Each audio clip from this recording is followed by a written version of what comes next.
Welcome to Behind the Business podcast.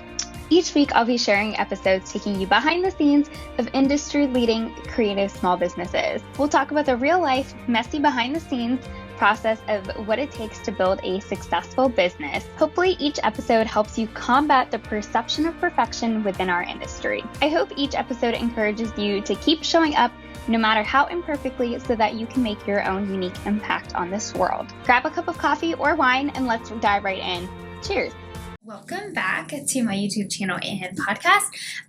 Today's episode is going to be all about attracting your dream clients within specifically your photography business, but these tips can be applied to any creative small business as well. Okay, so my first tip for today, getting right into it, which excuse me if I keep looking to the left, Keegan is right next to my camera right now as I'm recording. But my very first tip for you guys is to show what you want to shoot or to show the type of work that you want to attract within your small business. So specifically for photographers, that's the lens through which I'm speaking, no pun intended. This means really curating your portfolio across all of your platforms.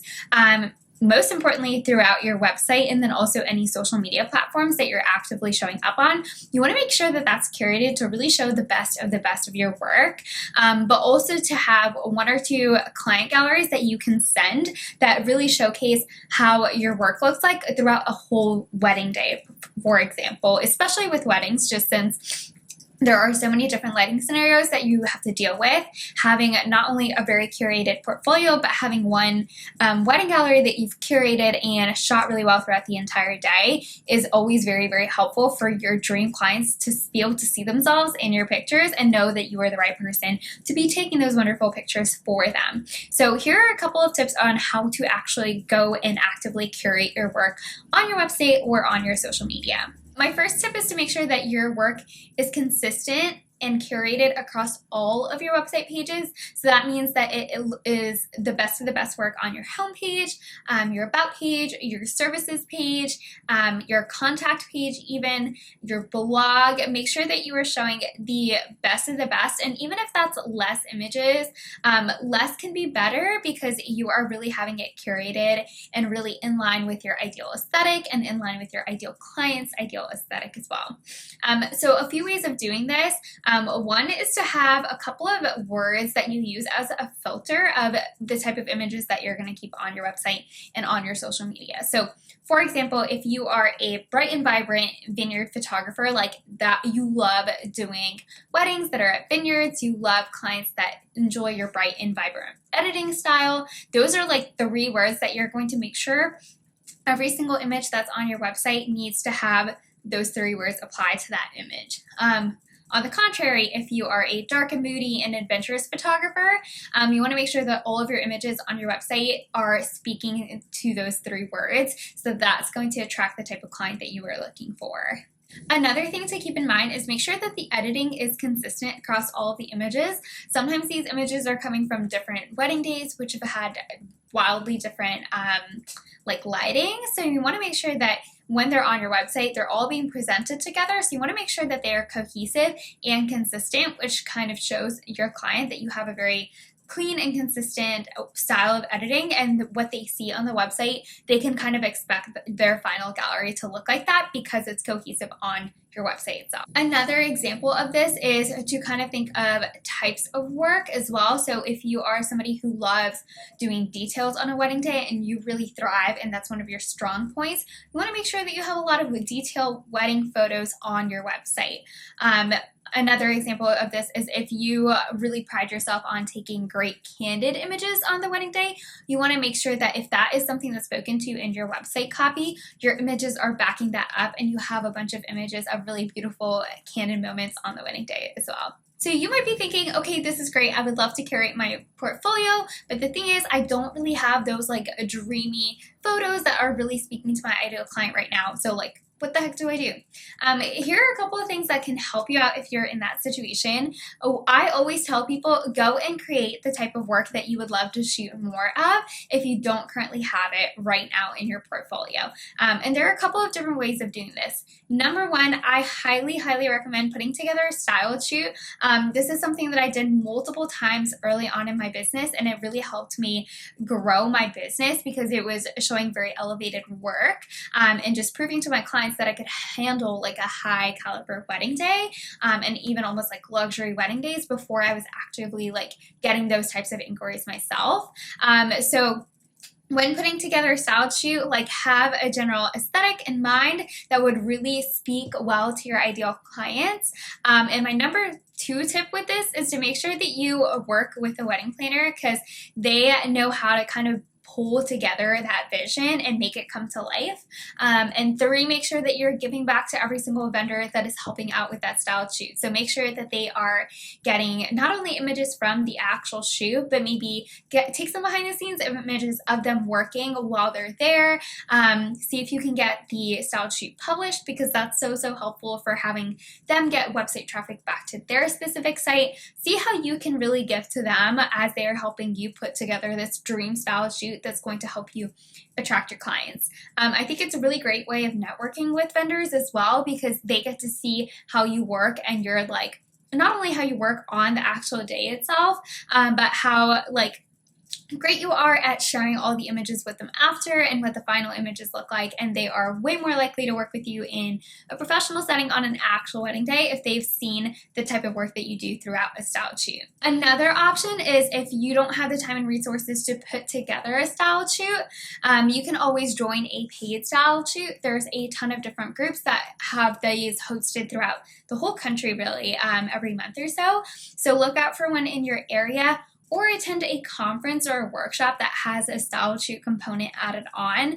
That's a great way to not only learn a lot from the actual educator, but also get really stellar portfolio work that's going to help elevate your business to the next level. Lastly, my tip is to shoot for free when you're getting started, but make sure that you are really clear with what comes along with that. So instead of like you're going to give everything away for free for your clients, like do make sure that you have artistic control over it. Make sure that you are specifically choosing the location, choosing the outfit, choosing the details, and letting them know that they will get the edited images out of it, and try to avoid it being like, oh, I'm just doing this free thing for you, and more of like, this is going to be beneficial for them as well. My second really big tip is to really curate the copy that is on your website and in all of the content that you put out on social media or your blog. So a couple of really key ways of doing this.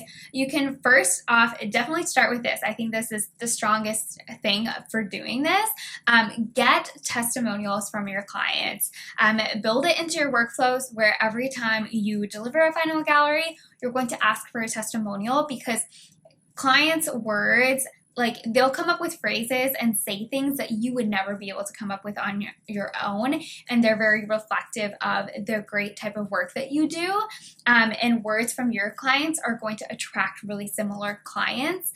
So use their phrases, use their terminology and language. Take those phrases, put those testimonials all over your website, maybe not just on your services page. Make sure there's one on your homepage. If you can sprinkle one in a clever way on your about page, do that. Make sure that that language is in your email templates, in your social media captions.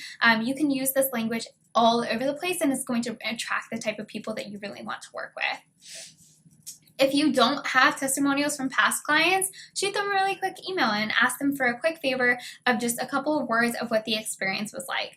I actually send out a questionnaire every single time I wrap up a shoot, and here are a few things that I will ask for every single time. So I will ask them what they thought of the experience overall, what they were scared of, and what actually happened, if there was any point of the experience that they weren't expecting that they left, what would they tell tell their friend and what are 3 words that they think would describe my brand. So that's something that I send after the shoot is wrapped up. But something that I ask right after people book is, why did they book me? Because that really shows me what made me unique in their eyes and made them go with me as opposed to somebody else. And so that helps tell me what my like differentiating factor is, and then I can use that terminology on my website. So another quick thing to note is to ask your people to share about your work. I feel like we don't do this as creatives because we get really caught up in like not wanting to ask people for help, but people love sharing about you, especially if they loved their experience with you. It always goes a really long way to kindly ask them to share about you with their friends and family, and just that way you have people out there marketing your business for you in a really genuine and authentic way. And you can maybe like give them a gift card or something like that for every time that they refer a friend or family member to you in your photography business, because that kind of just reinforces that positive cycle of them sharing and you sharing your support and you sharing your appreciation of their support as well. My last tip is to consistently show up as an expert. I know when you're first getting started, you can feel like you are anything but the expert because there is so much that you are still learning as you go with every single shoot. But you have to keep in mind that you know miles and miles more than your average client probably does about photography in general, running a business in general. And so don't measure yourself up against somebody else that you see in the industry that's maybe doing things for 5 years, has like an incredible client experience, is charging a ton of money. I want you to think of yourself in terms of the guide that's leading your client along their experience with you. They're looking at you as kind of the knowledgeable person and the knowledgeable expert in this situation to guide them through the whole experience. So make sure that you are consistently showing up and sharing that knowledge with your clients. So this could be helpful tips for them, testimonials from past clients, stories about past shoots and why you loved working with people, things you did to help your clients out during the shoot or help get them ready in the best way possible. Maybe you helped them choose a specific location that they ended up loving. Share about that stuff in your content. That's going to show people that you really know what you're doing and help over time shift the narrative as them seeing you as the go-to person for when they need photos taken or any type of creative service ever provided. So I hope these tips were really helpful for you to attract those really dreamy clients for your own small business. If you have any questions at all, feel free to leave a comment down below. If you loved this episode, be sure to share it with your friends. So grateful that you guys are here, and I will catch you guys in the next one. If you loved this episode, be sure to check out my free masterclass for photographers to help you book out your wedding photography business this upcoming year. I chat through 3 key tips that you can start implementing today to confidently raise your prices and book those dreamy clients. You can sign up at manaliphotography.com/class, CLASS. I'll see you inside.